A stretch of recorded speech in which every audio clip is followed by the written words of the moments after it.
Welcome to this year's 2023 Forum and Sir Colin Dollery Lecture. My name is David Adams and I'm the Registrar at the Academy, and it's my pleasure and privilege to be hosting this lecture and also the roundtable that follows today.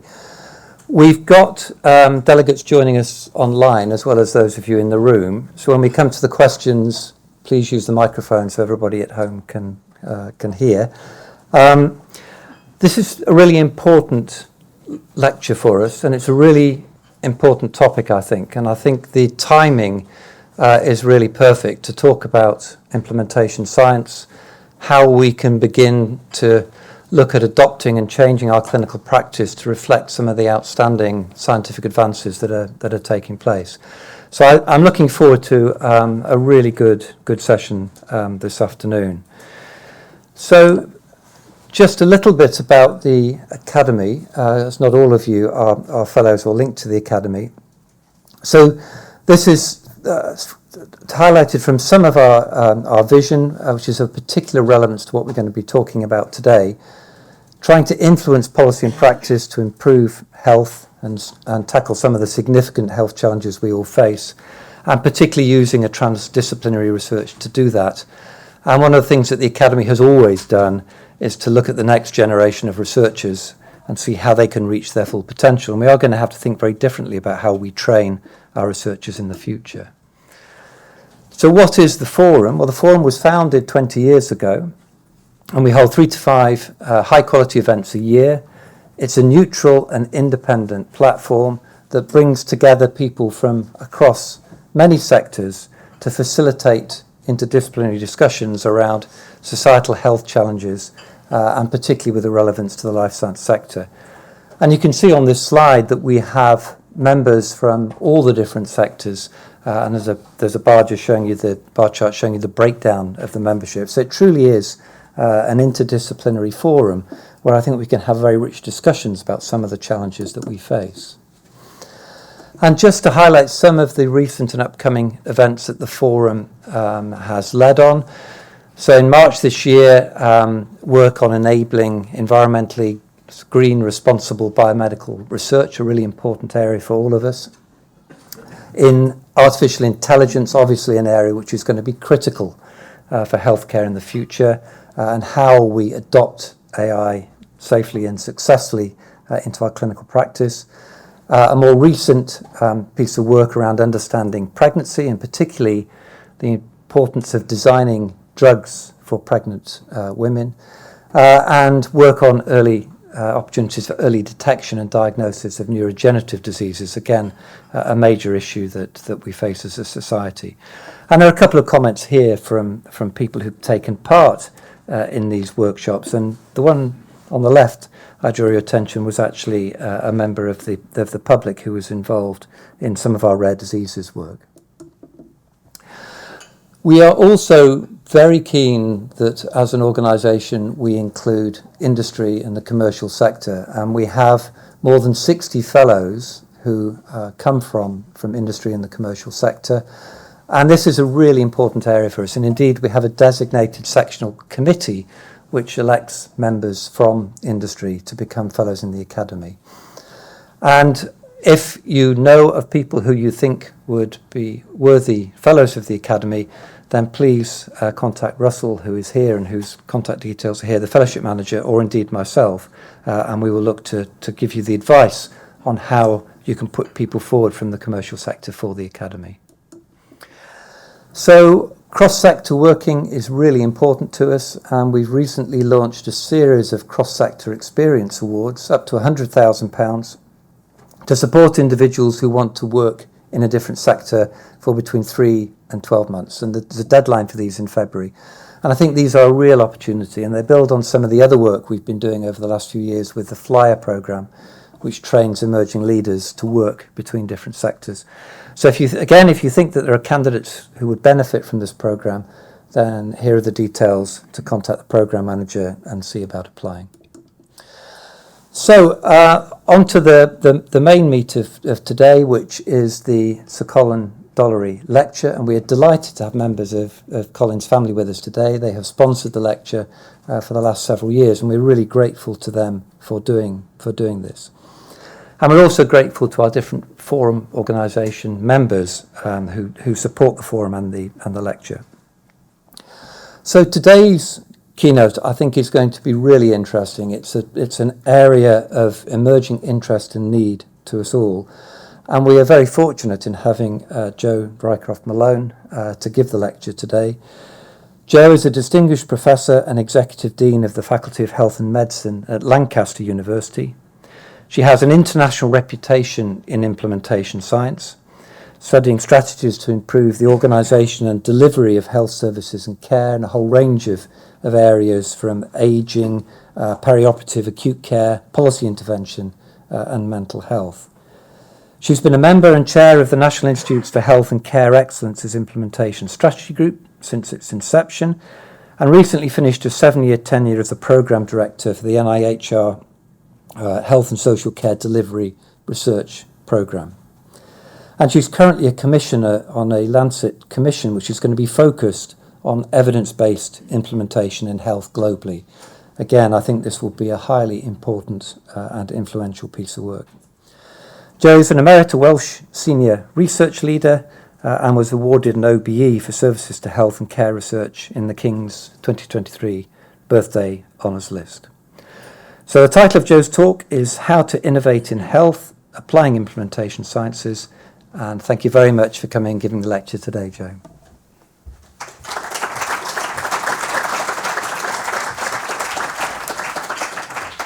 Thank you. Thank you. It's a great pleasure, and of course it's a great privilege for me to be standing here giving this lecture, and thank you to the family to enable me to do this. So, here we are. As we know, and as we'll experience, many people that work in healthcare, they're natural innovators.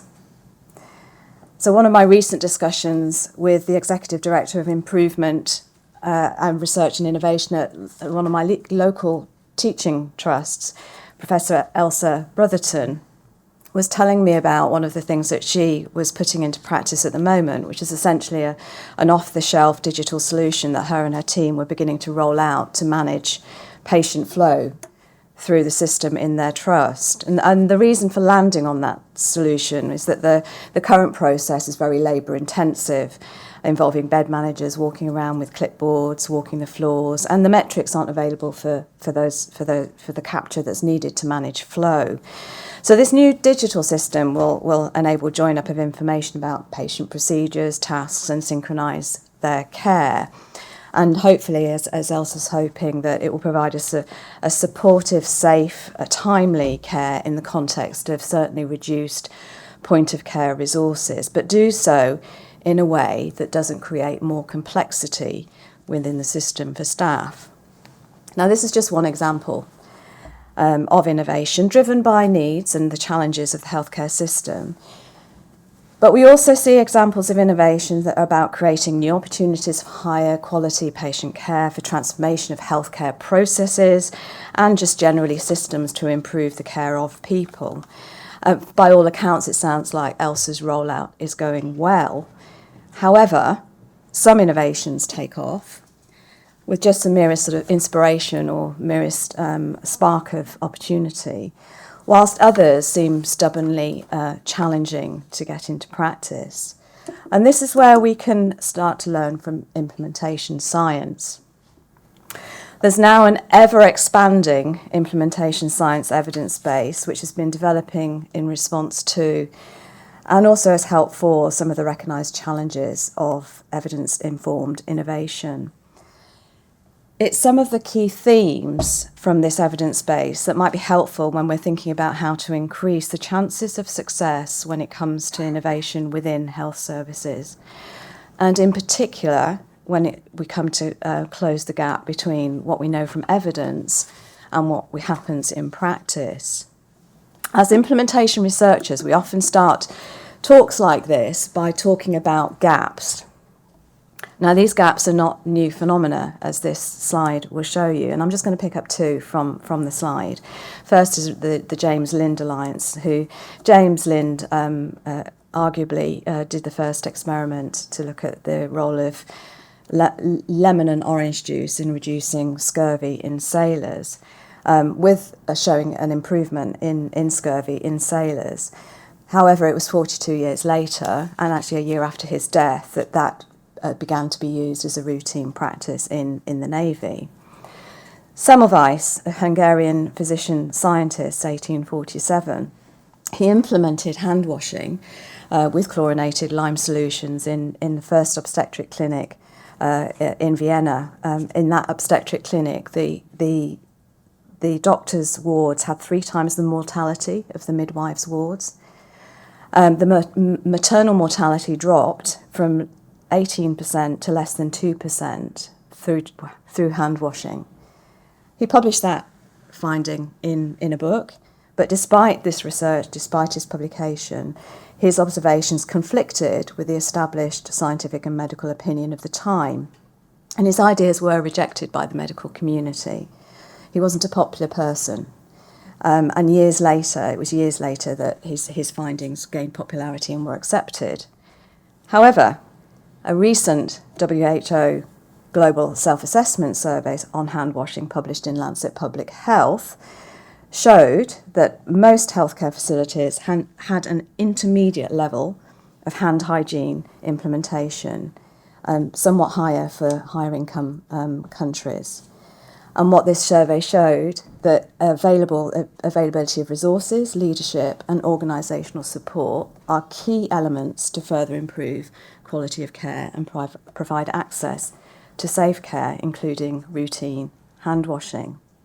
So some evidence-based practice remains really challenging to routinise. However, flipping from a more of a deficit gap perspective, there are examples where innovation has been rapid and effective, and a recent significant example of that was the system's response to pandemic.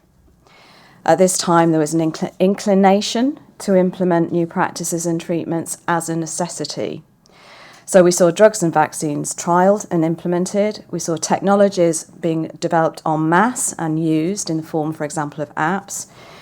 And in terms of organisation, we had changes to service delivery, quick changes to service delivery aided by digital technology. Remote monitoring would be one example of that. So this starts to begin to highlight how the issue of context really matters when innovation is needing to take place. And I'll come on to context a little bit later in this talk. But implementation science can shed light on both gaps and opportunities. So what's implementation science? It's been described as the scientific study of the methods to promote the systematic uptake of evidence-based clinical treatments and practices into routine practice. So it's very much about how we optimise the effectiveness of care, of treatment and of service delivery. And that is very much about how we innovate by implementing new evidence-informed practices, behaviours, routines, technologies, and generally ways of working that are different from previous practice. And critically, they're aimed at improving, not harming people. Implementation science is inherently interdisciplinary and inherently applied.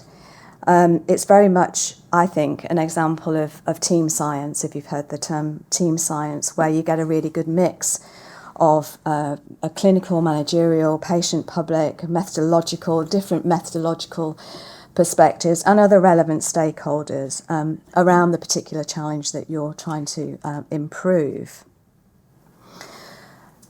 I will say at this point that implementation science and implementation practice have tended to be viewed as separate. So the doing of implementation and the study of implementation has, to my mind, had to date a bit of a false dichotomy and an unhelpful division. And I'll come on to that in various ways through the rest of the talk as a thread. But whether implementation science is new is questionable. So the term implementation science was coined in 2006 with the birth of a journal called Implementation Science. However, there is a strong historical, theoretical and practice tradition that really we draw on. And there still continue to be various terms used, which is not necessarily helpful to describe the sorts of processes that we might engage in when we do implementation science practice and implementation science research. It's also worth reflecting for a minute or two on this phrase de-implementation. So if we're going to innovate, we also need to be paying attention to making space for that and for resisting the temptation to layer on new ways of doing things without removing those that are no longer appropriate, no longer necessary, and indeed, in general, might be outdated or might be ineffective. So de-implementation does fall under the umbrella of implementation science. There is the study of de-implementation also referred to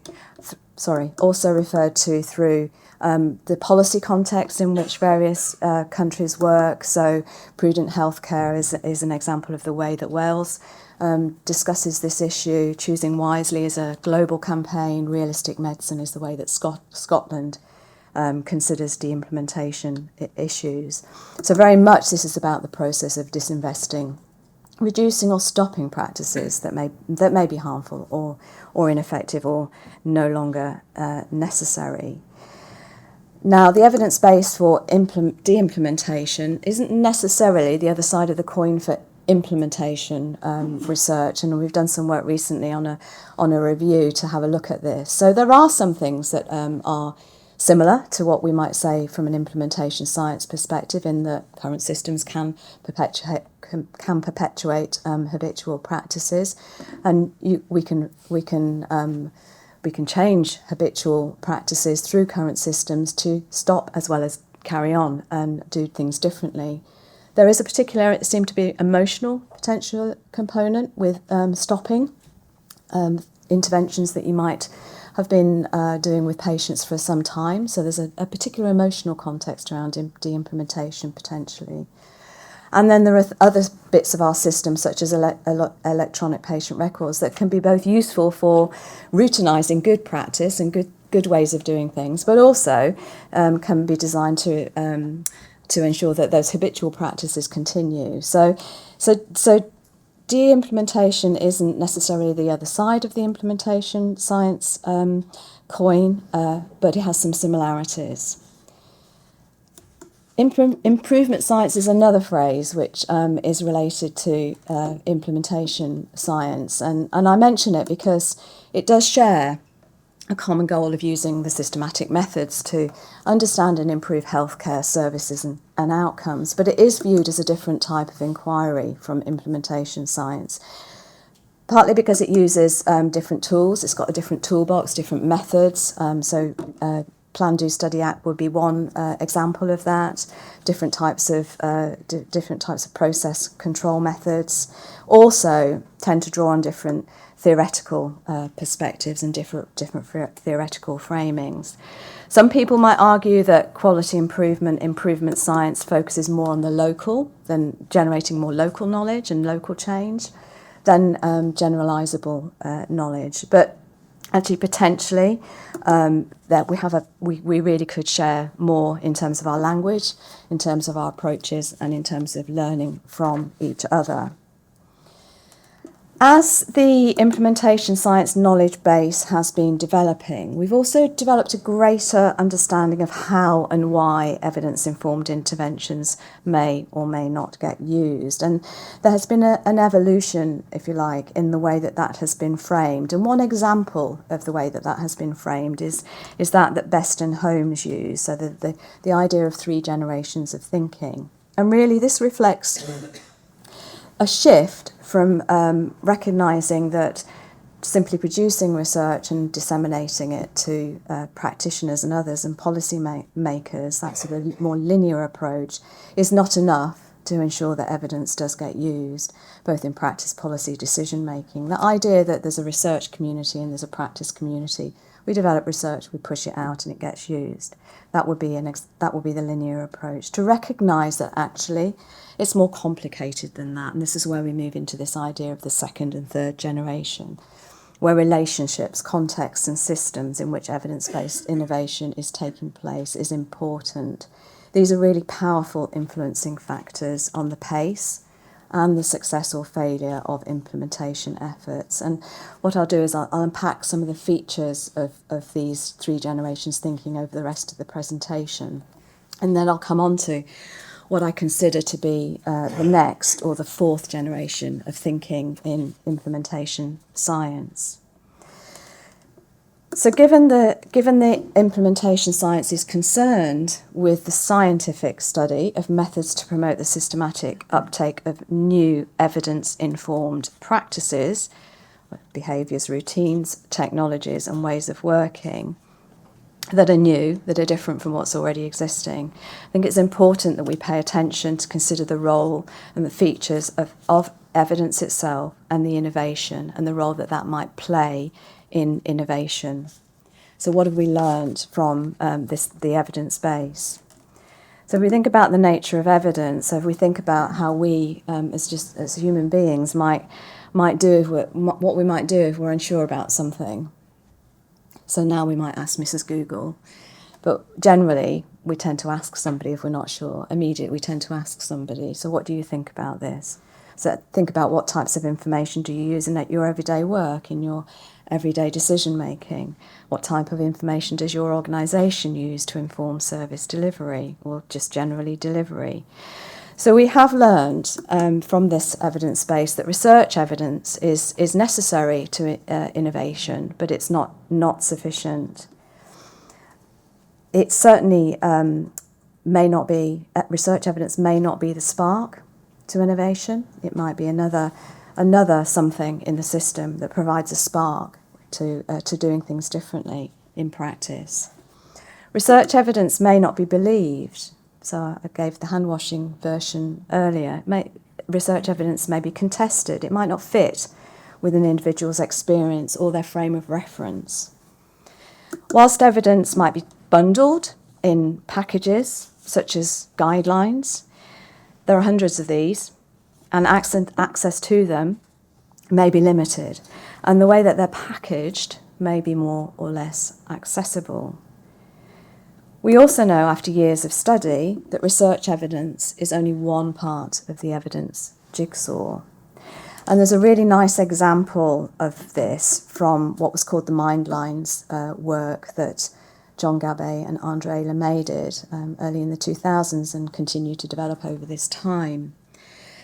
And they started with an ethnographic study set in primary care and GP practice, where they watched practitioners in their daily work, and they watched them draw on various sources of information from patients, from the public, from the people in front of them, from colleagues, as well as external sources of evidence such as guidelines and pathways that were available for them to use.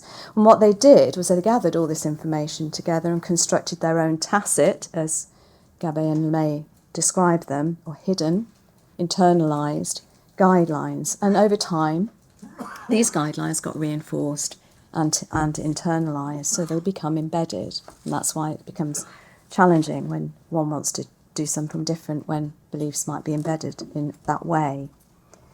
There are also features of innovation that we've learned that are worth considering when it comes to reinforcing the idea that simply producing research or producing evidence-informed innovation, simply pushing it out, is unlikely to work. The innovation source is important. So where does it come from? Is it trusted? Is it reputable?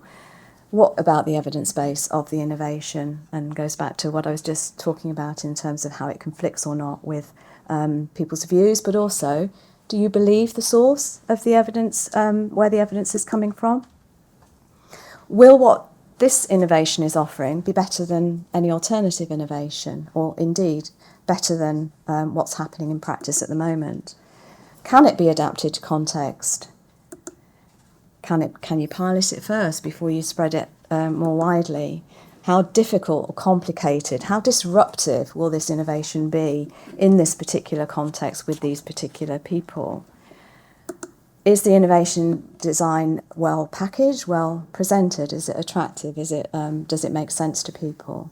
And importantly, obviously critically, how much will it cost? Not just in terms of supply, but also in terms of the opportunity and the investment it will take to actually implement that innovation in practice. How will it be received by the recipients and the organisations? So these features indicate that the type of work that may need to take place to successfully introduce and implement new innovations in practice requires work. And this study that myself and colleagues did at the end, we published this work in 2017, 2018, and of course other studies are available. But this did shine some light on some of the issues concerning evidence and innovation. It was one of the largest studies of the implementation of psychological services at that time. And what we have here is, in mindfulness-based cognitive therapy, is an effective treatment which is part of National Institute for Health and Care Excellence guidance. We did a study which looked at how well mindfulness-based cognitive therapy was being implemented in two phases. We did a survey and we did some case studies, so looking in depth at what was happening in various sites in terms of the implementation processes and outcomes. And what this study demonstrated is that there was essentially patchy implementation, probably not surprisingly, but that implementation was very much driven by local, not designated, but people who are really keen on the intervention, champions, so mindfulness-based cognitive therapy champions. The evidence for them, those champions who are trying to implement this innovation, they described as a double-edged sword.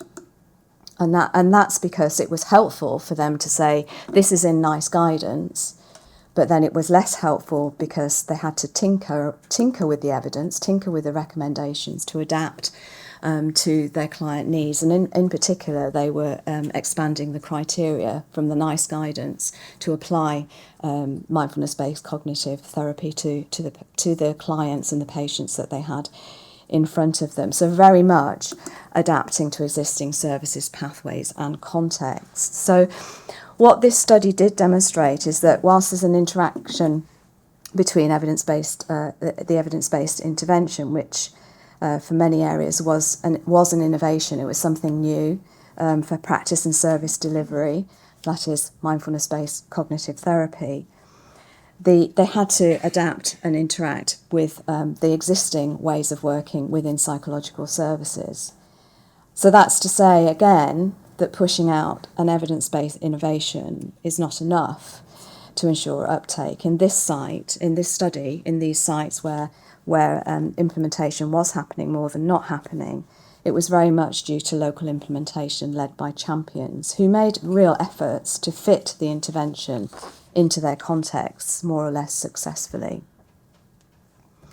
So hopefully I've started to build up a picture of why and how context matters. It's very much the bumpy interface between what can be achieved in theory and what might happen in practice. And here we start to recognise that shift in it's not just about producing and packaging evidence, that it is about how that evidence is received within the context in which it needs to be implemented.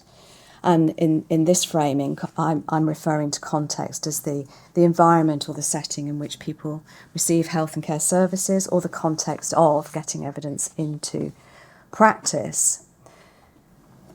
Much implementation research to date has focused on better understanding and describing the factors that influence the success or failure of implementation. And a lot of this knowledge has led to an understanding about the features of context and systems that might be influential, that third generation of thinking. So recognising that implementation is an event that happens within systems, within contexts. Recognising that implementation is a process and rather than an event.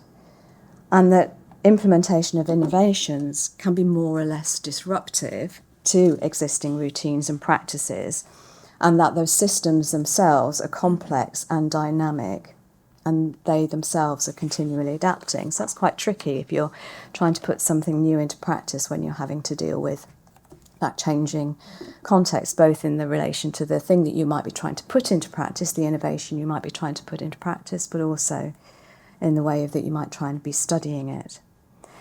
And this is where we start to see the influence and interest in complexity science. So again, this complexity science challenges the linear push approach to implementation.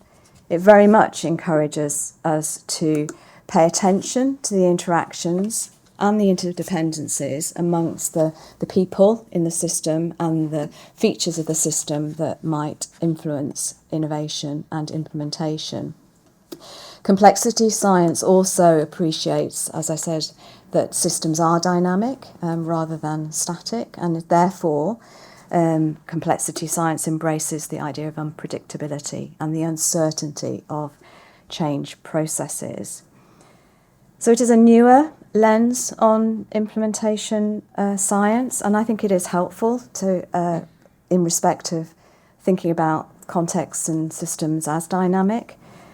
I think to date my view would be that it's been very good at explaining success or failure rather than necessarily helping us with a bit more of a practical, forward-looking, prospective input for implementation. However, there is quite a large evidence base that does describe and explain the features of systems and contexts, and often this is described at this sort of multiple level perspective. So are the features of the system that might influence at the micro level, so that more individual team level, the features of the system that might influence at an organisational practice, service, delivery level, that perhaps meso level, and those in the wider or outer context, so that macro level. So features of context can be both facilitators and barriers, and we've been really good as implementation scientists at identifying lots of barriers to implementation and innovation. I think we possibly could do better at identifying those features that could act as facilitators, because barriers are not necessarily facilitators, and facilitators are not necessarily barriers.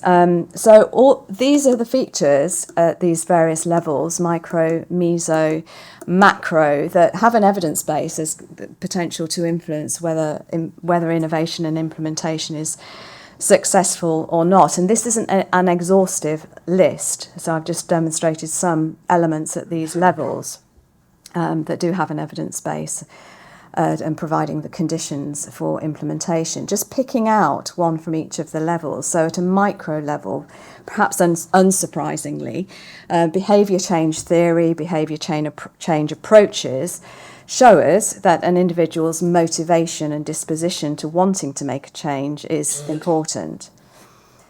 At a meso level, so the concept of organisational slack, something really important for us to think about at the moment.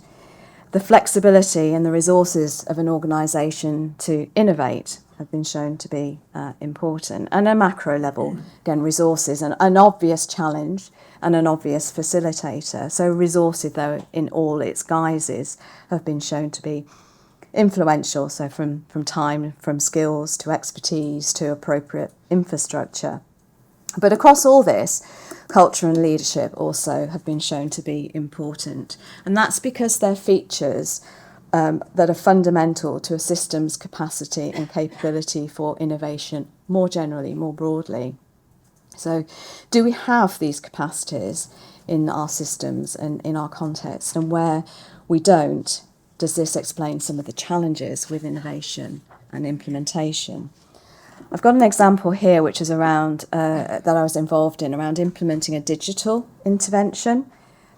This was about it was about evaluating and implementing a relatives toolkit for psychosis and bipolar. So this was a toolkit to help those carers looking after people with psychosis or bipolar, and that was a digital innovation.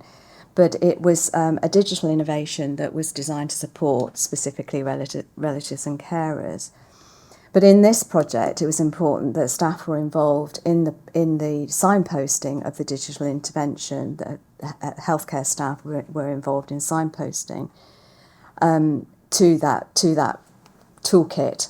So this study was very much about implementing the digital intervention, seeing whether it was effective in reducing distress and supporting care. So it was an embedded implementation study involved running alongside a trial. So very much trying to use an implementation research study as a way to embed this intervention into routine mental health care practice. Well, the intervention itself was shown to improve carer well-being and was shown to reduce carer distress. And actually the staff and both the staff and relatives were positive about the intervention. They thought it was helping to support and meet their needs and also to support clinical targets. But there were challenges with implementation. So in particular, we found that there was this poor interoperability, what I've described here as FIT, with the Trust's computer systems and care pathways. The staff themselves were actually quite afraid of this toolkit replacing what they did. So this fear of replacement by technology. There were technical difficulties in using the system because it was a new system, even though we did do a fair amount of work in skilling up. But there was also, and fundamentally, a lack of access to the technology that was needed to use this new system. And that was variable across the different cases within the study. And then finally, REACT as an intervention and as a study was being perceived very much as a research study and not an implementation of an innovation. And so it sort of changed the drivers for why people were engaging or not with using and implementing the innovation. So I think there is something to think about innovation that happens as part of a research project, innovation that happens out with a research project, and thinking about the different features and the different drivers that might be at play. Irrespective, though, certainly achieving a fit with context is really important if we're to accelerate innovation and implementation. So we know, given what we know about the features of evidence, of innovation, and about the context, and in particular the contextual conditions that may change as a response to using something and doing something new, this means that we need to be doing some work, essentially, to make that fit happen. And one really nice example of a very live example of this is some work that one of my colleagues is doing. So this is a implementation of neurological group-based tele-rehabilitation, and this is work that's being done by my colleague, Professor Louise Connell, who's a professor of allied health rehabilitation, a clinical academic physio and implementation scientist. And this is an example of a new evidence-based service innovation for patients who do need neurological rehabilitation, but where the rehabilitation is delivered through tele-rehabilitation. So what Louise did was take this multidisciplinary tele-rehabilitation intervention that's designed for patients with neurological conditions, that is evidence-based with recommendations in national guidance, but where only 18 to 34% of patients receive the recommended amount of therapy, took that standalone programme that was developed in University College London as part of a response to lockdown, to adapt it as well as evaluate it and embed it into services, so out with of that research context, embed it into services within the Northwest. And she did that through a very engaged multi-stakeholder process to co-develop, adapt and implement this multi-component adjunct intervention. Unsurprisingly, she couldn't put the intervention that had been working in London in UCL into what was happening in the 4 trusts in the Northwest. So she had to, her and her colleagues had to adapt to very different patient flows, to very different technical platforms. That said, that involved discursive, co-productive process did result in some promising outcomes, promising results, and definitely an opportunity to think about scale up. So this idea that you have to do something to achieve a fit with context is also evident in this study as well, which is the facilitating implementation of research evidence study, the FIRE study. So implementation to achieve that fit needs an active ingredient, and we look to implementation interventions to achieve that. And that, I think, is particularly the case, which is where I've spent a lot of my implementation research career, where we're trying to change pathways, processes and practice. So rarely will innovation and implementation happen without help. And there have been various different ways and strategies that have been tested and partially evaluated that can help in terms of implementation. So some that some of you may have heard of would be audit and feedback. Education and training is used quite often. Sometimes opinion leadership is a strategy that people might use. But it's fair to say that there's a varied evidence base about which implementation intervention works best in which context. And indeed, the evidence suggests that we might need more than one implementation intervention to deal with the challenges. So this study, the FIRE study, is just one example that was funded by the European Commission. We evaluated facilitation as an implementation intervention within care home settings, so in the United Kingdom, in Sweden, in the Netherlands and the Republic of Ireland. This was a pragmatic trial with an embedded process evaluation. So we were trying to see whether facilitation was good at tailoring evidence-informed practice to specifically around continence care within the care homes, so with people who have incontinence who were living in care homes. And through this study, we tested 2 different types of facilitation. So facilitation is a promising strategy, and it is one of the implementation strategies where we have got a little bit more evidence about its promise. In particular, the idea that facilitation can be very specific to achieve very particular goals within implementation, but it also can be used as a way to develop people and systems, so to enable people to change their practice and ways of doing things through more supportive developmental approaches. And we found in this study that there is a particular opportunity for facilitators that come from the external environment to work with people that are internal to the system, to develop internal capacity and capability to support implementation. Once you've gone away from the research project, that you're developing support capacity and capability as part of the project. The reason it's a promising, I think, strategy would be because you can use facilitation to tailor evidence to context. That said, whilst we observed certainly positive changes to practice in this study, so improvements to, in this case, continence care, and residents' experience through their narratives, through their stories, was showing an improvement, we didn't demonstrate statistically significant results in terms of adherence to practice recommendations. And there we have a difference between the way that we might measure outcomes in implementation studies and what we would expect to see, particularly when we're conducting trials in terms of those harder outcomes, if you like.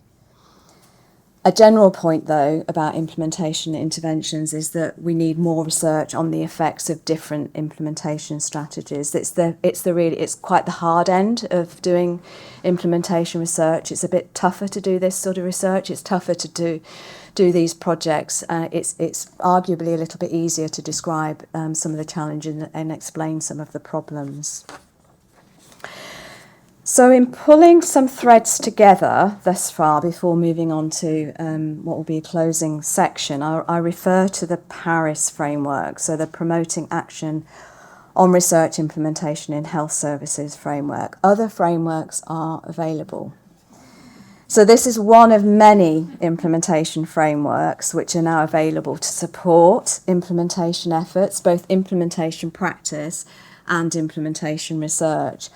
So I was reflecting recently that I wrote a paper in 2007 at a time when a number of us were writing papers around we need more theory and frameworks.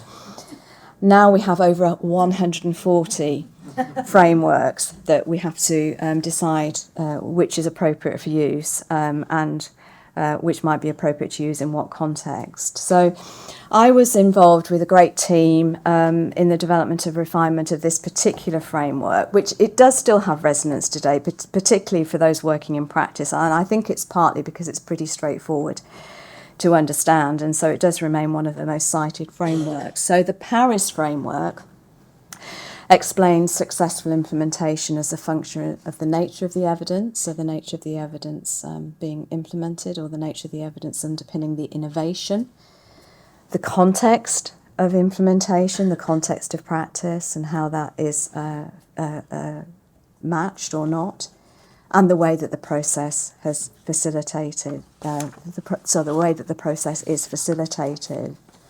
So bearing the question in mind, how to innovate, the role of implementation sciences, we know from the implementation science evidence base that evidence-informed innovation people are going to have different perspectives on what evidence is and what innovation is, and that might be contested. We know context can be a facilitator, it can be a barrier, it can certainly, in that respect, be a mediator. And therefore, what works in one system, what works in one context, may not work in another. So we do have to do some work in adapting and in tailoring. And one way to do that is to facilitate, the use of facilitators, but other active ingredients, other active implementation interventions. So implementation and innovation usually needs active effort and work to increase the chances of success. However, whilst I've acknowledged that context is important, that systems matter, so that move from that linear approach, which is about pushing out evidence to practice, to thinking about that's more relational, it's more contextually situated, that framing, that third generation framing, doesn't really, I don't think, place great emphasis on the potential importance of bringing evidence generators, innovators, practice, other interested parties more closely together in generating evidence-informed solutions in a more collaborative way. And this is where bring in the idea of a fourth generation of thinking. So healthcare innovation does require collaboration and coordination among a variety of stakeholders, such as academics, such as providers, patients and the public, industry and policy decision makers. This is just to name a few. We now have a fairly long history and continued challenge of research not making a timely difference to practice, and in the challenge with innovating to ensure high quality, safe and timely care in a consistent way. And so that does provide us with the motivation to think differently about how we should be tackling these issues, to enable the conditions that might accelerate innovation and implementation. So myself and colleagues suggest that we are or should be entering this fourth generation of thinking, where it is about how we develop much more implementable evidence and evidence-informed innovation, and we framed it as research co-production. And this is very much about how we create the expectations and the conditions for a health and care ecosystem that includes much more closely working together with interested parties, and a much bigger focus on the role of patients and the public in implementation and innovation. So this is moving away from the idea that the end users of evidence are the sort of the recipients. They're not the end users, but they are co-developers, and they're involved early in the process. So co-production itself, research co-production, as a concept isn't necessarily new.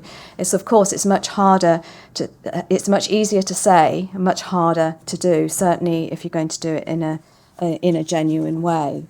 It requires investment in partnerships as the context, as the basis for co-developing, implementing and evaluating interventions and innovations to real-world problems. And in theory, developing evidence-informed interventions and innovations by bringing the right people together around the challenge, one might think, might accelerate innovation and implementation. So it's not without challenges, though, not least, and some of the conversation we were having around lunchtime would touch on this, not without challenges of bringing together in partnerships different groups of people to work on real-world problems, come up with real good solutions to real-world problems that are evidence-based. We work in different systems, we work with different incentives, we have different motivations to work together. But there are some nice examples coming forward of where we are working much more closely in partnership. I've named a couple here. So living labs is one concept where you've got groups of researchers that are part of services working in labs, collaborating in practice with practitioners. We've got the National Institute for Healthcare Research, applied research collaborations. We've got now, of course, the innovation networks, the AHSNs. So we have got examples of these partnership approaches. But we do need to work on how we can develop capacity and capability for better partnership working in bringing together relevant interested parties around the problem to innovate, research and implement. We've made great strides in involving patients and the public in research, and I think the National Institute of Health and Care Research is a fantastic example of a real innovator in this space.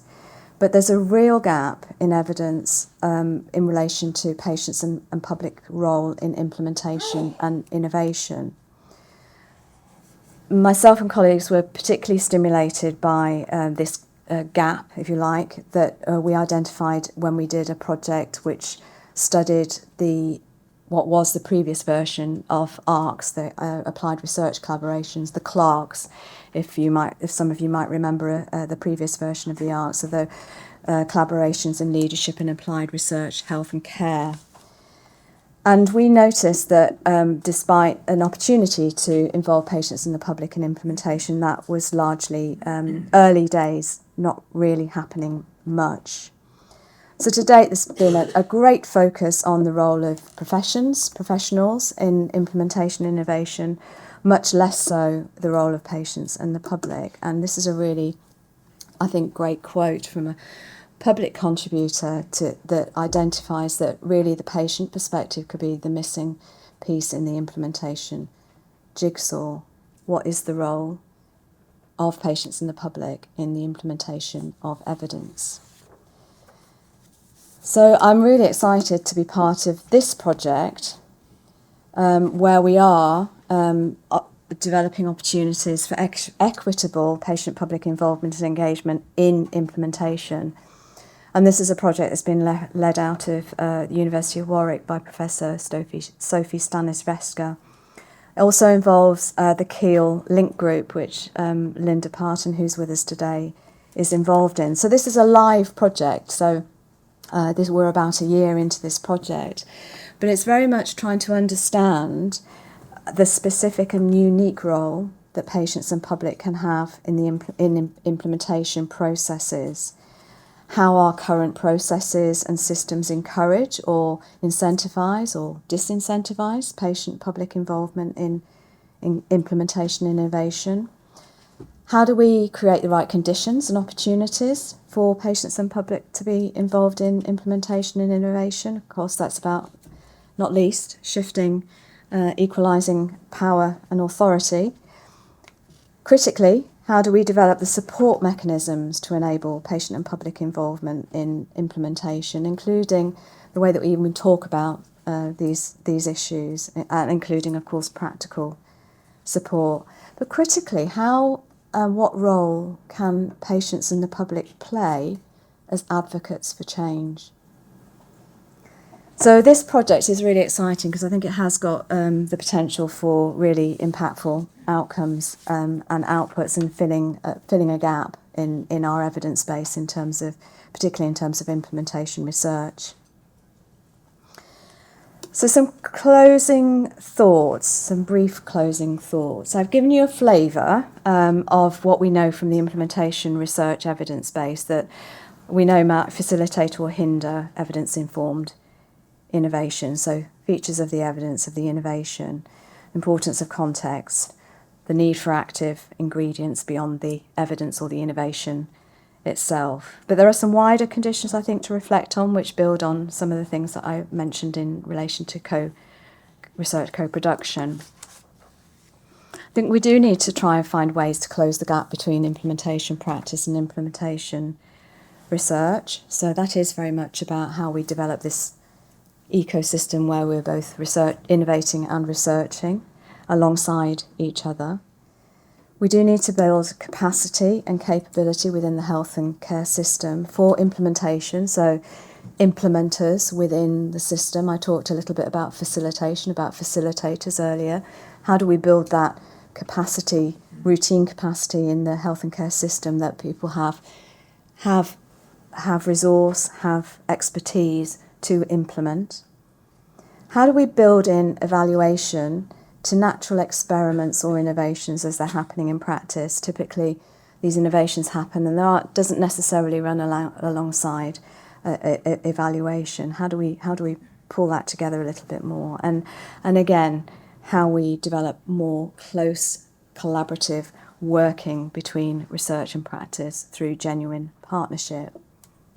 I think implementation scientists or implementation researchers also play a big role here. As an implementation researcher, I think I can say that I think we've been quite good at ignoring previous published work. We're quite good at reinventing and repackaging concepts that are possibly unlikely to be helpful in the real world. We're quite good at describing the issue, the problem.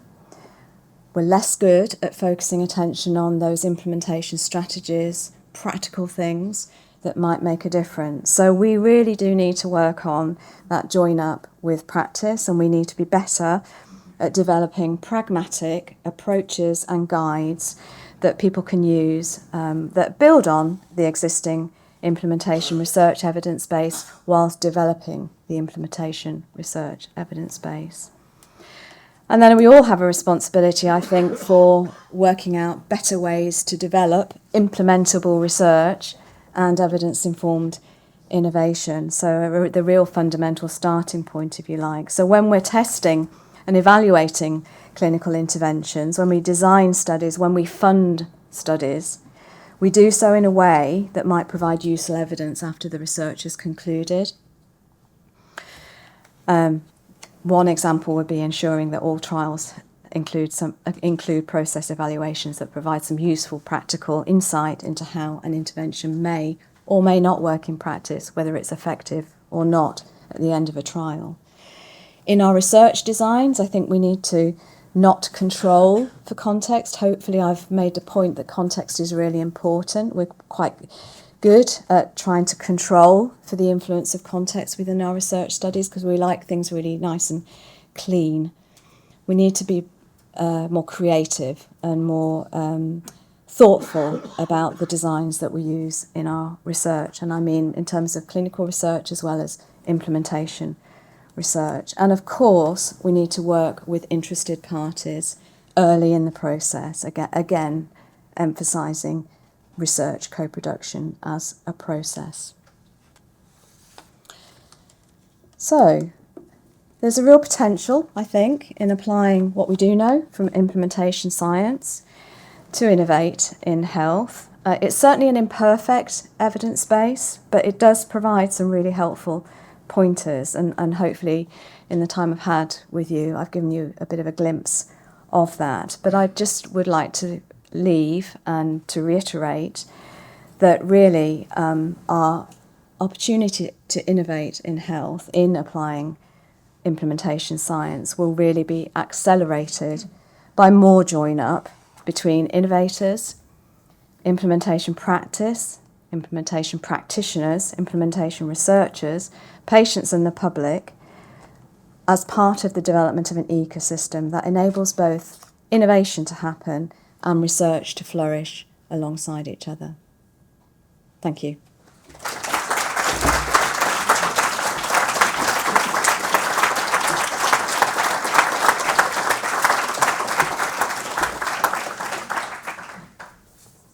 Well, thanks very much, Jo, for a superb and thought-provoking lecture. I think you've agreed to take a few questions. We're a bit tight on time, so we'll take a few questions now, but Jo will be on the panel later if there are other things that we want to get into in more detail. So, Patrick. I'll shout. So the examples that you gave are nice examples that have come from investigators, practitioners in the NHS, or academics. What's the life sciences industry taught us about implementation science, both in the UK and in the United States? Yeah, I think that's a really good question, and I think they're probably one of those people in that ecosystem that we need to join up with more, because I don't think we have learned as implementation scientists how we might learn from different sectors. So I think there are issues particularly around potentially the different regulatory type of environments, the different imperatives, the different way that things are prioritised. That we could learn from a life sciences perspective, industry perspective, and something that I think would be interesting to explore potentially more in the panel, because I'm aware that we have got people from that sector in the room today. Thank you for raising that point. That's not my space is very much has been very much in getting things done within practice and in healthcare policy, not necessarily, I have to say, doing that with industry. So there's a question online, Jo. The Lind Alliance has a well-established methodology for involving patients and carers in identifying important research priorities. Since much research is provided by public funds, mightn't this be a sensible symbiosis to foster? And that's from Kit Byatt. Yeah, and that indeed does happen to a certain extent. So the priorities of the James Lind Alliance does certainly inform the priorities of funders, certainly the National Institute for Health and Care Research, which, as you mentioned earlier, I spent some time leading one of the programmes in. So we were, when I was programme director, we very much were informed by what we put out as research priorities, because they were informed by that very systematic and inclusive process. I think we perhaps could think about how we duplicate those processes in different settings to ensure the sharing of best practice in how we do prioritise research topics and areas. Yes, question there and then. Thank you for a fantastic talk. I was very interested in the emphasis on innovation, which I know isn't necessarily the same as novelty, but they do often go together. And in my field of child and adolescent psychiatry, we have a lot of quite old treatments that work extremely well, some of the biggest effect sizes in the whole of medicine, yet they're not being implemented. And I wondered, is it harder to get people to change and implement what works if it's not something exciting and sexy and new? Yes and no. It really it does depend. So you could potentially, although mindfulness-based cognitive therapy does provoke sort of different responses in people. Some people it's a bit of a Marmite intervention, but you could identify that as a shiny and new type of innovative new intervention that's innovative, and yet we have problems. We identify problems with that. I don't think it necessarily would be the case. I think it's a lot of the other issues that I touched on today that might play a role. And again, you might find that that's something with a particular example that you can think of might be happening in one place, but is not happening in another. And so what is it about that particular context that could help with the other context in terms of It's true. It's very variable, and it's slack in the system slack was is a a very really key critical point. point. Yes, yeah, indeed. So I think we'll take one last question and then we better break for coffee. Other questions, people please ask Joe on the panel afterwards. Yeah, thank you, Jonathan Shepherd. I'm a surgeon and fellow of the Academy, proudly. There's a move at the moment in the Cabinet Office to expect that the inspectorates, so CQC in Health, Ofsted for Education, His Majesty's Inspectorate of Constabulary in Policing, should expect services to take full account of the guidance published by the What Works Centres, so NICE, Education Endowment Foundation in Education, and the College of Policing and Policing. What would you say implementation science might have to say about that move? That it might not work. So what evidence is there that it might not? So telling people to work with the What Works centres may not necessarily. If there was a way that there could be more work in a collaborative way to inform, to have a bi-directional sort of interaction, that might be one way. The other way, of course, which we are potentially seeing within the new ICB strategies, is that actually CQC might say, well, we're going to pay attention to the way that you might be using the evidence coming from What Works. So there's an element of what we can do that is potentially top down, and we saw, COVID actually would be one example of where we saw that what did work, but that was in very particular circumstances. We also need to work with the grain in terms of what's happening more locally in different services. So it may work, it may not work. It'd be an interesting natural experiment. Thank you.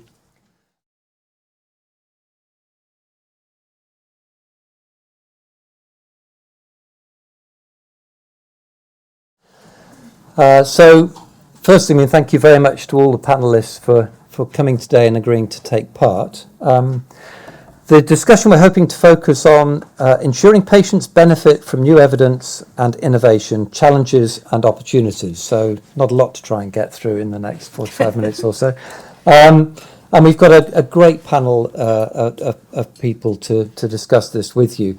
I'm going to ask them to introduce themselves and just to give us, they have been primed about this, just give us one or two thoughts of the critical things that we need to be focusing on this afternoon. So I'm going to start with Linda Parton. Hello, I'm Linda Parton, member of the public. I'm here because I'm a member of the Lay Involvement in Knowledge Mobilisation group at Keele University. My background is education and overseas development, so health is all new to me, or fairly new now. One of the challenges I see is that I'm also a member of an NIHR funding committee, and when I look at lots of proposals, it all seems to drop off the end. The researchers are now a lot better in saying we're going to disseminate, but there's no, or very rarely, any pathway to implementation. And I think, how's this going to benefit me? In terms of opportunities, I think there are great opportunities to involve communities in implementation. Couple of examples, I'm involved with a global health project, and in Sri Lanka, Ethiopia and Brazil, communities have come up with their own ways of disseminating results of the research and in implementation of interventions, and that's been very effective. On a local level, I was involved with the Link Group, as a member of my patient participation group, my local GP practice, of mounting a display to explain a pilot project to the patients. And I then got the physio who was doing the pilot project to come and talk to our local University of the Third Age. And that spread the word about how to deal with your osteoarthritis to quite a number of people, and it was very well received. That's just a couple of brief examples. Thank you very much, Linda. Edward. Great, thank you very much. Lovely to see you all. The last time I was called Edward was by my mother, so sort of made the hair stand up on the back of my head. Sorry, Mum, wherever you are. I'm Ed Piper. I'm medical director at AstraZeneca in the UK. It's a great pleasure to be here. My journey. Oh, I pressed it the wrong way. Sorry. Again, there we go. Oh, it goes that way. My journey is I was a primary care practitioner about 20 plus years ago and joined industry, and I've spent a long time in global R&D and then have come back just in the last couple of years to the UK and to the more practical end of healthcare, which has been brilliant. And so I'm going to say just a couple of things about one opportunity and one challenge to tee up how I think about this. The first, the opportunity. I'm massively positive about the opportunity that collaboration that's been alluded to a number of times this afternoon potentially brings. The opportunity for industry to collaborate with academia, to collaborate with the NHS, to collaborate with patient groups, all under a policy framework that actually helps implementation, I think is massively exciting. I think the opportunities are clear, and there's some very good examples that I can talk to later about where that works really well. That's my opportunity. My challenge is a malignant disease that we have in this country, which is called pilotitis. We are brilliant at doing wonderful pilots of things and showing that in a particular locality we've made a difference. We are singularly terrible at finding a route to scale. And so if there's a challenge, it would be that one. We have a route to approve new medicines through the MHRA. We have a route to assess them through HTA, through NICE. We have no route to take a innovation that looks good, we know that's worked and has got some science and evidence behind it, and scaling that meaningfully. So there's my challenge. Thank you. Thank you, Ed. Joe, you don't need to introduce yourself, but your thoughts. Perhaps unsurprisingly, where I left the presentation and building on what Ed's just said, I think the opportunity is in partnership. I think the opportunity that we have is certainly built on existing partnership type infrastructure that we have that's particularly funded by the National Institute for Health and Care Research. So I mentioned the applied research collaborations, the biomedical research collaborations, the AHSN's innovation networks. There's a number of different bits of infrastructure that really provide a potential opportunity and a platform to work as a system. Of course, then there is an opportunity, but also a challenge to bring into working with the system with health and care services more closely. And so I bring in the integrated care system, the integrated care boards, which certainly in my region are still evolving, still working through their strategies, and certainly dealing with financial constraints, which are obviously a challenge for them and a challenge for the system. So for me, partnership is both an opportunity and a challenge, but we do need to find a way to certainly build an opportunity to work more closely with health and care systems. Thanks, Joe. Roland. So hello, everyone. I'm Roland Sinker. I'm the Chief Executive at Cambridge University Hospitals, which many of you will know as Addenbrooke's. And for a 3-year period, I ran our integrated care system before it became a formal legal entity. And I'm also the National Director for Life Sciences on behalf of NHS England and the Life Sciences Council. So I'll start, if I could, with the challenge. And I mean, Isabel, you asked a question a moment ago. It would be very easy to talk about extraordinary collaborative working, wouldn't it, in care for young people, integrating mental and physical health as we're trying to do, for a population of 5 to 7 million in the Eastern region. The work we're doing with Illumina, with AstraZeneca, with Microsoft, really thinking about the whole person a whole new way, and integrating the whole life sciences ecosystem to getting as far upstream as we can in terms of care for our children and young people.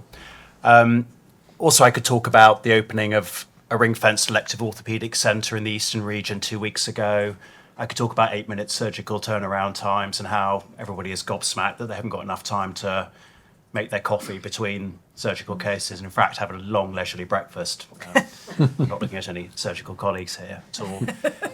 But I think the challenge that we should really sort of centre around is the unbelievable pressure that our health and care colleagues and patients are facing at the moment. And about 6 weeks ago, I went into the discharge lounge at the hospital, and patient M was there. And patient M, I think, was in her mid-80s, is what I got from the clerk in the discharge lounge.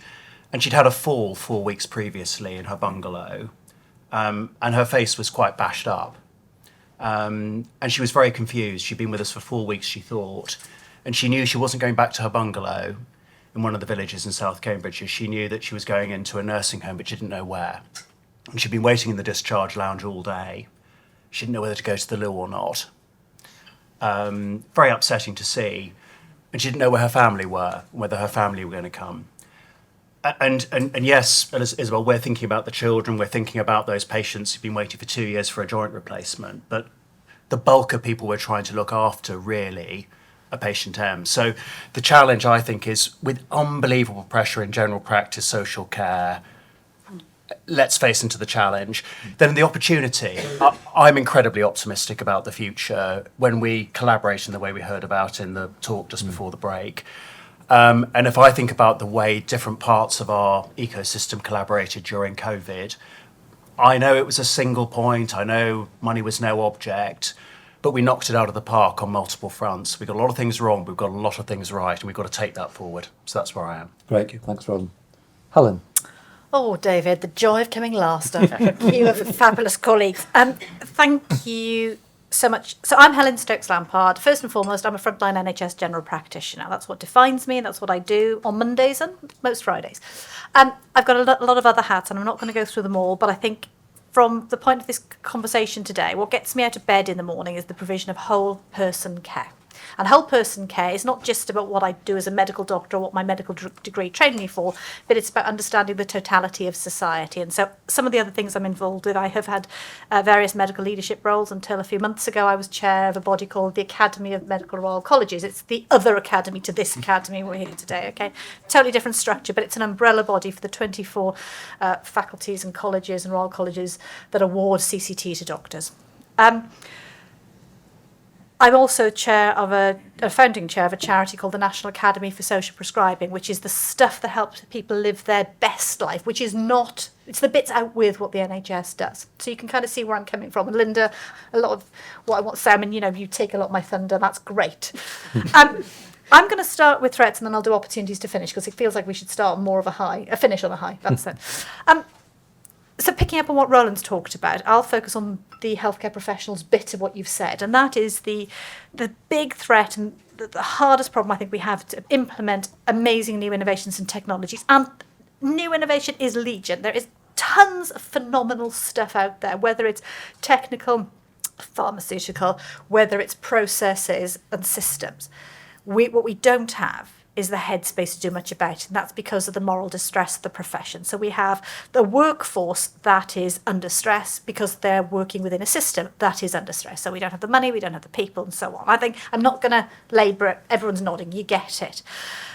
But that lack of capacity, that lack of headspace is a phenomenal barrier because when you're under stress, you default to keeping it simple and keeping it safe. And keeping it simple and safe does not involve doing new and exciting, funky things, even though those are the very solutions to the problems in which we find ourselves. So once you're in that downward spiral, I'll give you a GP example. As a GP, when I'm not feeling well myself, when I'm running late, where somebody's been shouting and screaming at me, the next patient who comes in who wants antibiotics for their viral infection is much more likely to get them. Because giving antibiotics takes me 2 minutes. doing a proper consultation where we explore their ideas, their concerns, their expectations. We discuss antimicrobial resistance. We think about their whole family impact of this one decision. Will take me a good 15 minutes, which is way over my allocated time. Will make me even later more stressed. So it's a trite example, but it's a real example. Anyway, opportunities. The opportunities are legion. But I think I'm going to pick up on, I was going to do a bit of patient activation, but Linda's done that all well. Let me think about communities.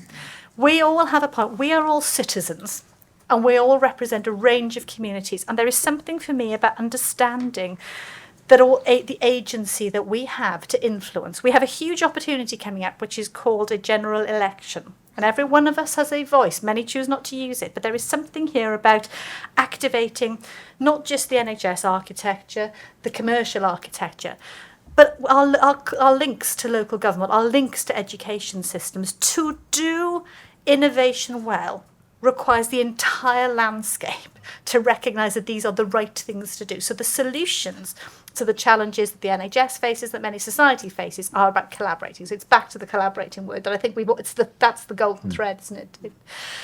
So I think, how do we use our individual and our professional networks to influence those who really have the strings, who really have the power? Perhaps a little bit abstract, David. I'll stop there. Thank you. No, thank you very much, Helen. So that sets the scene very nicely. I've got some questions online, but does anybody want to kick off in the room? So while people are thinking, let me combine actually two of the online questions that we've got. One is from Tom Hans, who's an engineer, so he says he's not in the health area.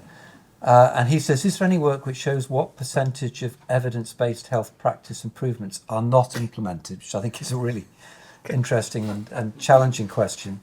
And the other question actually is from Nilesh Samani, who had to leave, and his is slightly different. He is saying, is the NHS itself a hindrance to implementation, and why, in particularly his area in cardiology, do places like Germany implement innovation much better than we do? So I don't know how I'm going to come to first, but maybe Roland. Is the NHS a hindrance to implementation? And what can we do about that, and how do we compare with other countries? So if this goes badly wrong, and I need a job, I hope that you'll help me out. Okay. Just careful about who my boss is here. So we're 6 months into this. It's no longer a review; it's become a program. And Gary is one of the co-chairs of the program, alongside people like Sam and from NICE and many other colleagues, Lucy from NIHR, people you all know. And what kicked this piece of work off was everybody was quite grumpy with each other. They said, look, we could be working much better together, and what we're doing is squabbling. And so we said, let's all sit down together as a large community across industry, the university sector, the NHS, patient groups, and talk about how we could make the national life sciences ecosystem work better. And we went to the National Life Sciences Council on Wednesday this week to present the sort of initial findings on that. And the first of the 5 findings there is there's extraordinary things happening in the NHS every day, and I talked about some of those at the beginning. But to be very direct about it, the NHS by itself is not going to be able to get ahead of the enormous demand that we're facing. The idea that that's going to come out of now Wellington House or integrated care systems or big providers or general practice doesn't stand up to any scrutiny. So I don't think the NHS is a hindrance in its own right, and it certainly won't be a hindrance if we can collectively reach out to patient groups in a very different way and to industry partners and really signal where we think we've got the challenges. Thank you. There's another sort of question which in some ways is a bit related to your answer, Roland, and this was directed to Ed. But we've got a route for approving medicines through MHRA and NICE, but we haven't got a similar route for actual scale-up and going on from that initial approval to adoption and implementation. And any thoughts on how we might improve those pathways? And I'm sure that's something that industry would be delighted to see. Gosh, would we ever? So look, I think that there are all sorts of interesting tensions that are in this topic, and I think the structure of the ICS system is a beautiful example of a tension, right? It makes absolute sense to say devolve power to an ICS so that it knows how to deploy its resources against things that matter for its local community. Fantastic, makes perfect sense, doesn't it? When it comes, however, to deployment from a partnering perspective from industry, that gives us a real problem, because it means we're faced with an archipelago of 42 organisations to try and say, hang on, we think there's something really interesting to do here. And that is very difficult to manage. So I think there's a tension inherent there. In terms of solution, I think I would perhaps point to some of the work that's going on in Scotland and Wales, which is a simpler ecosystem. But in Scotland, there is a Scottish Government initiative called ANYA, which is a pathway that specifically takes innovations, tests them out in test beds, sets metrics that for success before the innovation is tested out, and then if it is successful through that pathway, it then gets scaled across Scotland. Now I know that's 14 health boards, and that's jolly sight easier than 42 ICSs and ICBs, but it does at least provide a pathway and a roadmap for implementing across a healthcare system, and I can't help but wonder whether there is some utility in that for England to look at, because at the moment the rhetoric is very much, we're not going to do things from the centre because we've devolved power to the ICSs and ICBs, which I think just produces a tension that we need to be honest about. Roland, do you want to come back on that? So we spend about £9 billion in this country on what I would call broadly public sector money on life sciences, research, innovation. So we're not short of infrastructure to do stuff. What we found through the 4 work streams, which Gary chairs one, and the 70 interviews and the 10 round tables, is what we're not doing is we're not lining up that infrastructure to do the right things, and we're not giving our patient groups or industry the right number of docking in points where we can really have a good direct conversation about what patients need, what clinicians need, and challenge the thinking both ways. So my own view is it's not 44. We need to get to a different mobilisation and clarity around the docking in points. I think there's a separate question entirely around what I would call the health tech mandate, which is gobbledygook for buy it once and then roll it out. There's a different question again about what you do about artificial intelligence, and Malta, we're in conversations with the Health Foundation about that, and our big digital partners. Yeah, thank you. Gary.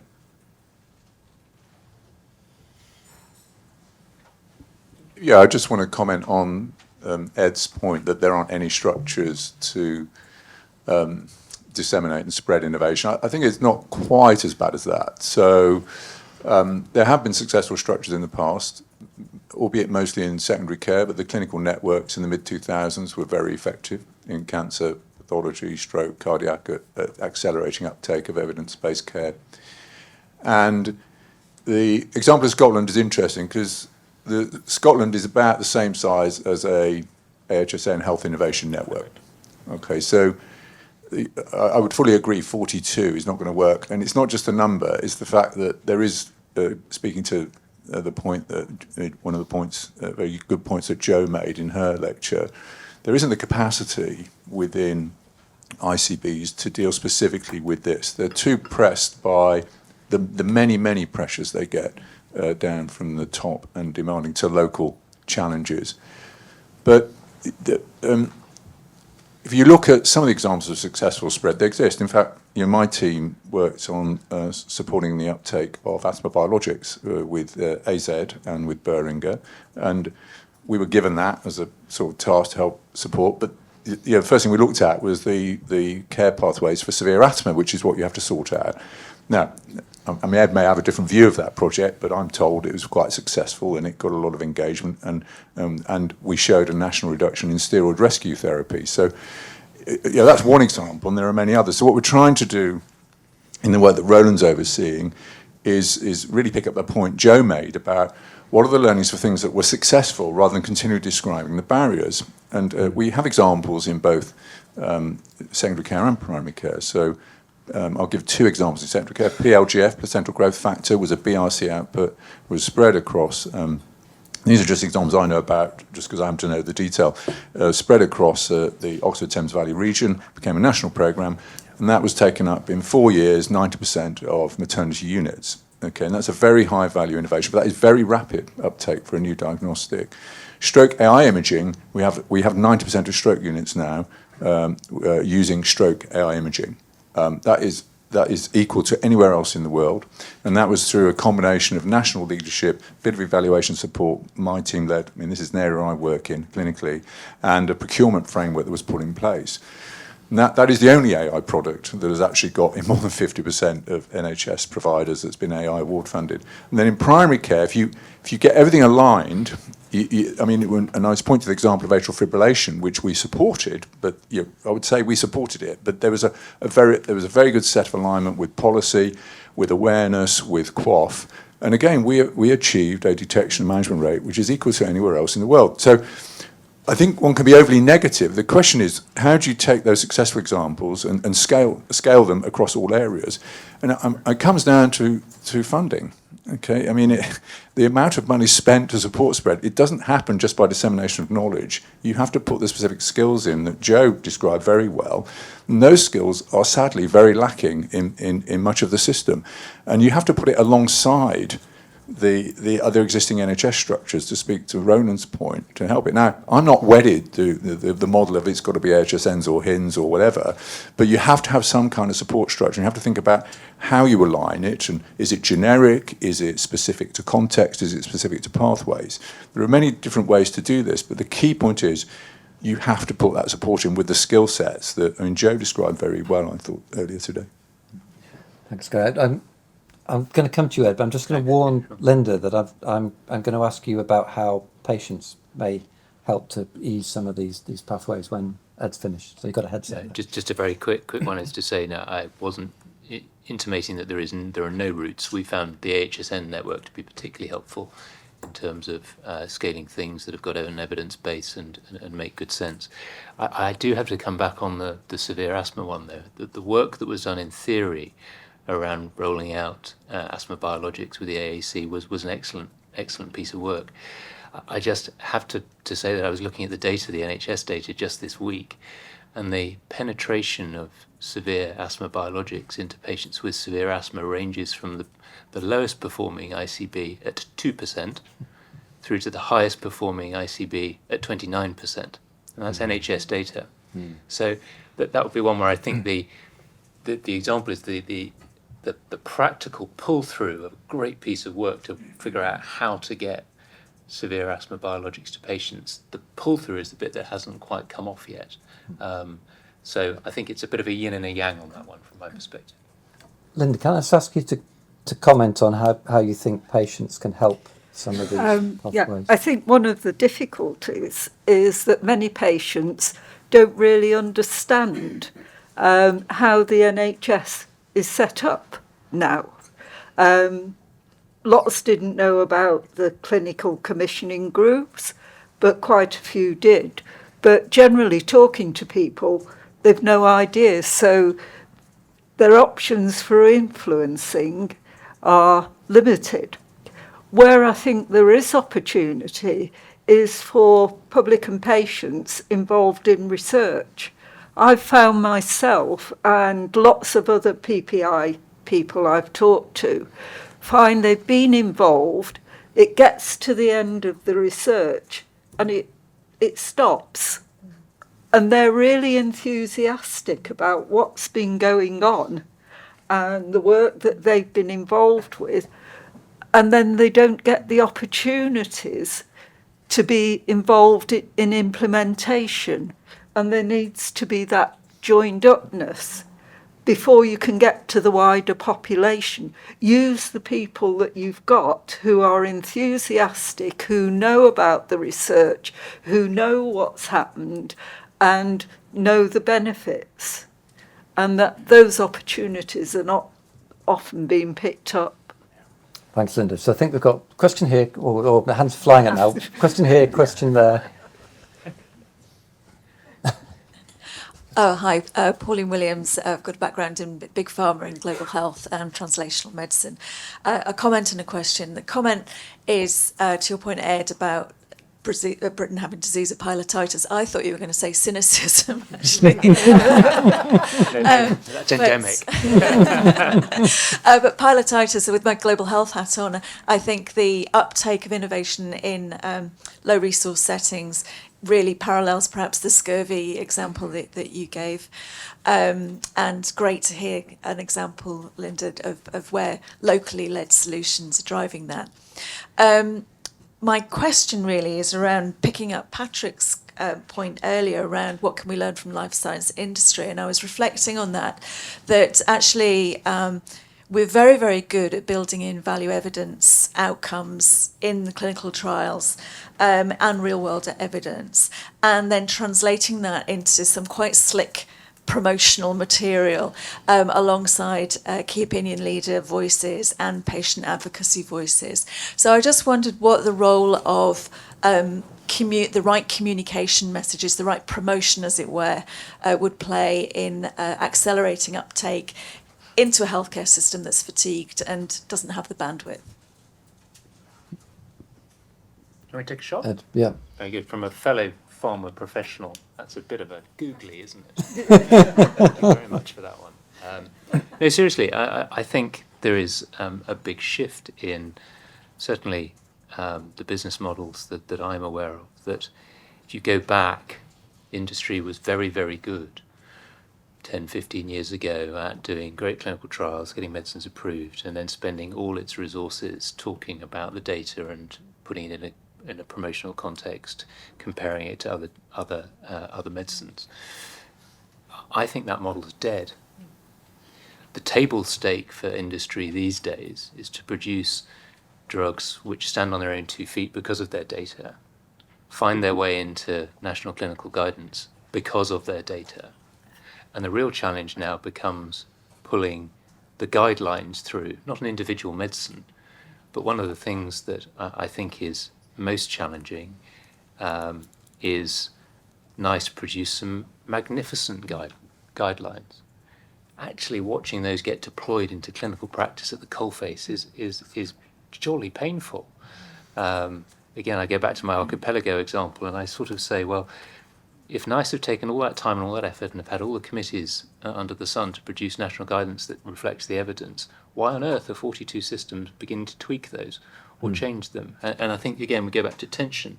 I think I'd say the tension in the talk that you gave, Joe, is local context is clearly massively important, but it can't come at the expense of tweaking things and slowing down and putting friction into the system to pull guidelines through. So I'd like to say, and I hope you'd agree as a fellow professional, that pharma has changed its view, and we spend billions of dollars on research. It doesn't matter a sausage unless that research and that innovation actually gets to patients and actually produces improvement in outcomes, which is what we started out to do in the first place. So for me, the focus has changed. It's now about pulling through in partnership to make sure medicines get to patients in the way that they really should do. Does that help a bit? Helen, you want to come in here?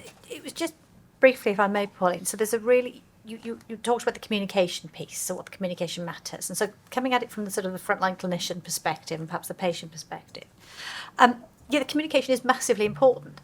I will do something that is made easy for me, that is visible to me, that is visibly beneficial to my patients, and that doesn't take any more time and resource than whatever I'm already doing. Yeah? So some innovations come in and are adopted instantly. Electronic prescribing in primary care was one of them. And trust me, secondary care clinicians, if you're in the room when it comes to you, you leap on it because it is such a no-brainer. We adopted it instantly. It's awesome, and it was easy, and it was well introduced. No financial incentives, and that didn't come from Commerce, that came from internal NHS. So there is something there about, and that was well communicated. So yes, communication is absolutely vital, but peer-to-peer communication is massively important. The other pandemic we have is we've got pilotitis, but we've also got not invented here syndrome.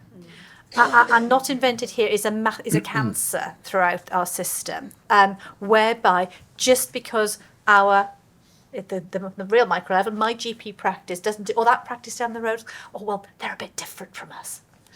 And then 99.99% the same, actually. The same with trusts and ICBs and so on. And so there is this problem that we have about local ownership. It is difficult.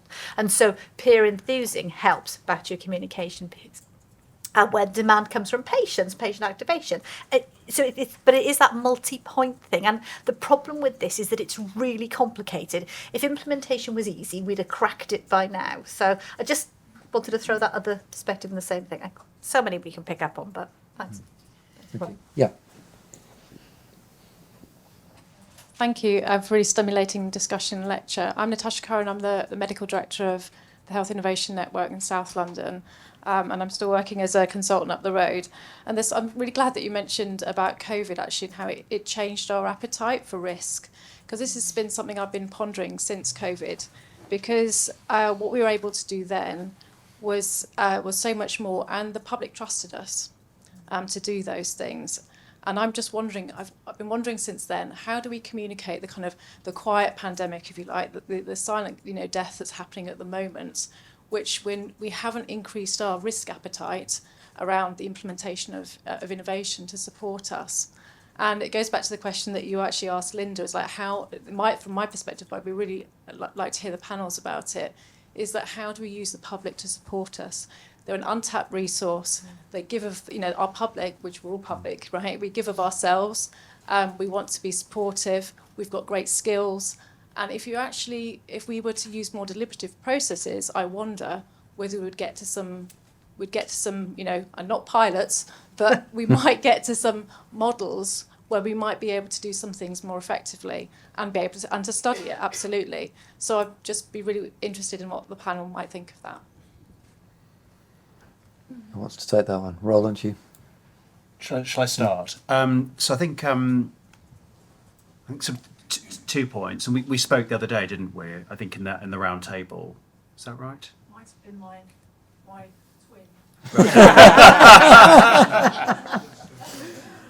Okay, great. Okay, good. So 2 points for me. So I think so when we were asked to do this work 6 months ago, a few of us thought it'll all be done in 9 months, and there won't be that much energy, and And I think we've all been quite taken aback, everybody on that advisory group, which is really a form of the Accelerated Access Collaborative, by the amount of energy that's been released, by the strength of feeling and opinion that we could do things differently. And you're absolutely right, some of that is a legacy of COVID. And it was quite shocking, that patient session, 60 patient groups and patients saying, no, you weren't for that one, you were for I think for the HIN. So to the point, there's a lot of energy. The energy has said this can't be a review; it needs to be a program. So I think that's the first point I'd make. You're right. There is something that we have got to tap into here. I think the second point is my quite strong view is we should be aligning ourselves now around the 5 life sciences missions.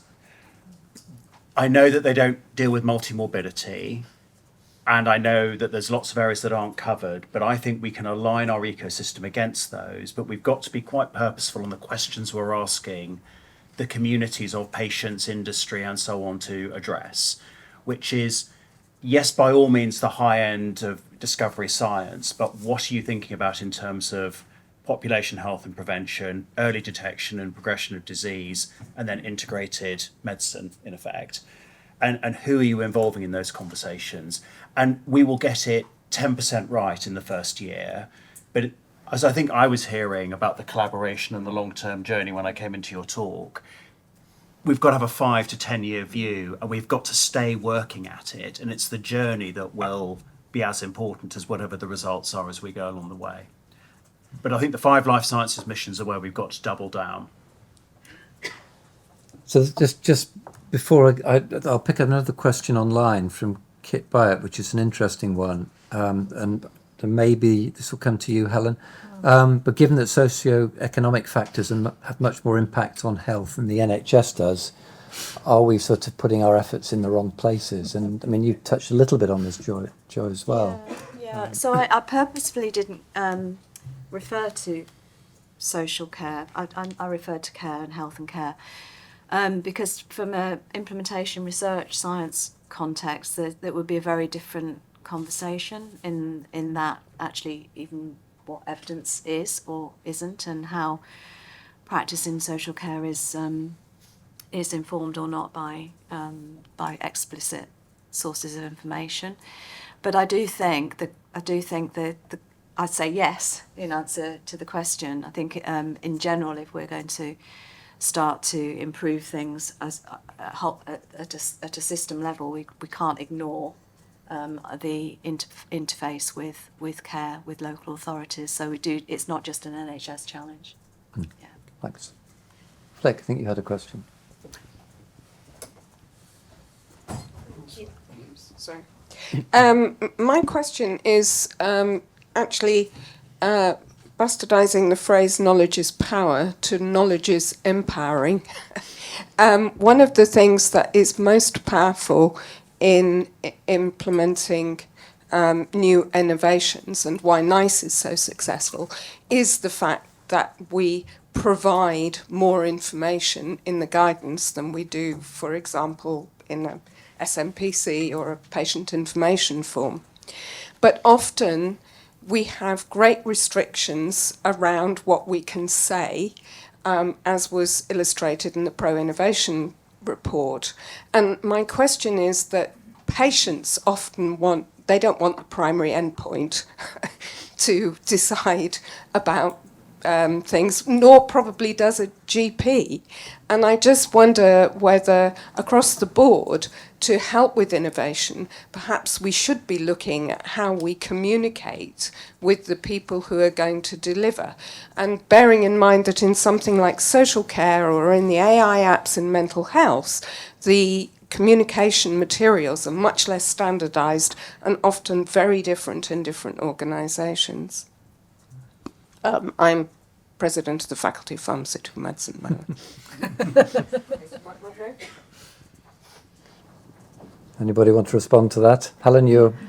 There's so many ways to take that Flick. So knowledge is absolutely empowering. And I mean, back to the point that was made about communication earlier. Yes, absolutely. You need to give the people the right information in the right way at the right time. It needs to be instantly accessible. It needs to be trustworthy. It needs to be appropriate. So yes, the question is who takes ownership of that? I'm going to pick up on NICE and got a slight tangent. So NICE is phenomenal. They produce a torrent of amazing information, the vast majority of which is not relevant to me in my consultation at this moment in time. It's how we get that information to us. And so you've touched on AI, and it's one of the online questions that we haven't picked up on, is artificial intelligence will empower us with the right stuff at the right time for the right patient, because the patient will be triaged and we'll be empowered if we get it right, if we seize the moment appropriately, we put the right safety systems in place. Some of you will be aware I have an interest in this space. So I think, but we have a whole day on AI in healthcare, making it safe, what's there, what's not there, and how we should have a voice and an interest. And if you haven't got an interest in AI in health and care, please adopt one very quickly, because it's a steamroller that's coming to you right now. In fact, you're using it every day in many aspects of your life without appreciating it. And so understand the basics of it. So there's an education piece for us throughout the healthcare ecosystem about AI. And I'm going to be, as I've got the mic, which will undoubtedly be for the last time, I'm going to come back to the socio-economic bit. So I think you picked up on the social care bit of it, because the socio-economic factors are much, much wider. And they absolutely have a massive impact on what we do say and how people live their lives and how healthy and well they are. This is an elephant too big for us all to eat, but collectively we can take the pieces off it. It comes back to my very original comments about the whole ecosystem. Health cannot be divorced from science and innovation. It cannot be divorced from education and from local government and the whole way that our government and society works.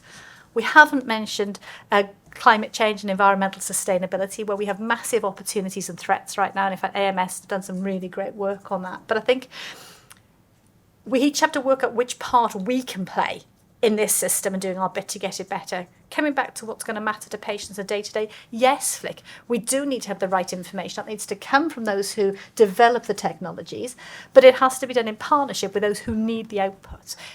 Any one of us assuming that we have all the answers is going to lead to complete waste and frustration. All of us doing it together is going to produce the best answers. Well, the microphone's coming down to the front. Linda, did you want to just add to that? Yeah, quickly? can I just add to that? You say knowledge is empowering. One of the problems is that knowledge on its own doesn't do it itself. And I'm involved with knowledge mobilisation, which if you ask loads of members of the public and researchers, you'll get 100 different answers. I think one of the nicest things I've heard is knowledge mobilisation is moving from knowing to doing. And it's how we do that that is the issue. Yeah, terrific. I'm Caroline Dollery. I'm also a practicing GP. I'm Primary Care Network Clinical Lead. I used to be the East of England Mental Health Clinical Network Lead as well. Passionate about all these topics. It's such a good panel, and thank you. My question to you is, given that we have a huge push on health inequalities, a huge push on integrated neighbourhoods, a huge push on how do we help the most vulnerable in our society, how do we actually implement everything we've heard today in a way that helps us evaluate the work we're doing? Because we're doing some great stuff, but it smacks of pilotitis to me. I think that might be on the theoretical side, one for you, Jo. How do we pull all this together? And Yeah, well, we had a chat, didn't we, about how it sort of relates to the discussion we had around building capacity and capability in the system to implement. How do we build capacity and capability in the system to embed evaluation into the things that we do on a routine basis? And I think and there is the rub, isn't it? When we've got a system which is stretched, adding in additional things is going to be a challenge. But in principle, what we should be doing is building capacity and capability to evaluate as we're going. At the moment, quite a lot of that evaluation tends to happen if it happens with teams coming externally into the system rather than building capacity within the system. So it's a tricky one, isn't it? I mean, this surprised me coming into my current job 18 months, 2 years ago, but AstraZeneca, as we look at where we deploy resource and we deploy the partnerships that I talked about at the top of the meeting, the lens that we actually go through is one of health inequality. We take the NHS data and we look at where the unmet need is. For example, if it was a diabetes program we were interested in, we'd look in a locality as to what the outcomes look like in that region, what the penetration of medicines looks like in that region, what the hospitalisation rate looks like, what the deprivation index looks like, and you can very quickly get a sense of hotspots where in fact the deployment of resource is likely to have its biggest bang for its buck in terms of making a difference to outcomes. So I was really refreshed to see that in an organisation like AstraZeneca as a baked into the fabric of how we look to partner.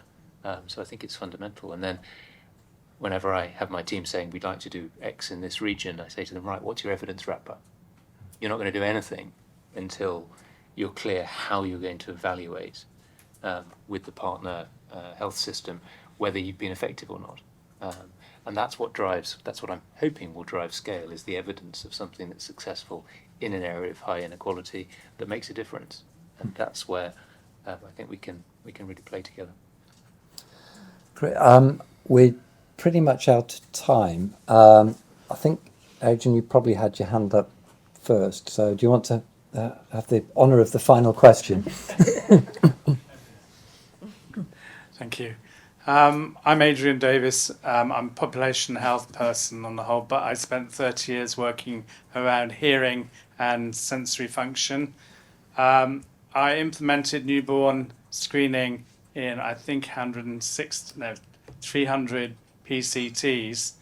And yes, context, as Joe said, makes a huge difference, whether you're in Peterborough or Cambridge, whether you're in Bloomsbury or Lambeth, whether you're in Blackpool or Preston, makes a big difference to how the implementation will go.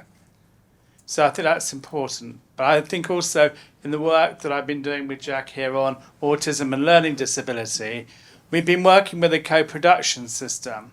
And I learned from the newborn screen that sometimes the co-production works from different angles. So I was saying to David earlier that it wasn't until we brought the husbands, partners in to the discussion that things started to really roll. And once, if you've been to a maternity unit recently and you see the husbands and the people there caring for their babies, it's a whole family thing. What I haven't seen in co-production is the involvement of families. Families these days care up for the elderly, frail people, and they care down for the children with blue ear and developmental disabilities or rare genetic diseases. So I think there's a big, I'd like the panel's opinion as to whether it is feasible to use families in co-production, and whether that would yield a surprising result for us in terms of implementation. Because I think it would. Once we get families on board and say, well, why haven't they got this drug, or why haven't they got this intervention or technology? Once the families start saying that, my local politicians will start taking notice and say, well, actually, no, we haven't got the schools with the facilities to deal with children or adults who've got these problems. Maybe we ought to think about how we do that. So I think working with families might be a good way forward to improve the yield of co-production in terms of what we do, but also then how we implement it. So I'm going to give Linda the very last word, because I'm sure you'll agree with this, Linda. Yeah, I totally agree. And I think very often the mother, who might be the person that you're trying to work with, is too closely emotionally involved, and another member of the family, father or uncle or aunt or somebody, grandparents, yes, might be able to stand back and see things in a different way. I totally agree with you. We need to look at other people. But it also needs to be culturally appropriate, because in different communities it will work in different ways. So, yeah, I applaud you on that. Well, that's a very good position to finish on, a point that we all agree on. So it just falls to me to thank the panel for, I think, what has been a fantastic discussion, and to thank you all, and to thank everybody online. I'm sorry if I didn't get to all the questions, but I think this has been really productive. Throughout the day, the Academy staff have been collating all the thoughts and ideas, and we will put this into a report which we hope can move the dial on some of the issues we've been talking about. So finally, I've got to do my duties. Please take the short survey for the forum today, which is helpful for us to feedback. And I think there's one final slide. So we're really delighted to invite you to a fantastic lecture next week, which is part of the Lancet International Health Lecture Series from Professor Gagandeep Kang about rotavirus vaccination and the story behind it. So please come along to that if you possibly can. And on that note, I haven't missed anything, Anna, have I? You're looking at me as though I've missed something. On that note, thank you all very much indeed, and thanks again to the Dollery family for your ongoing support of this wonderful lecture.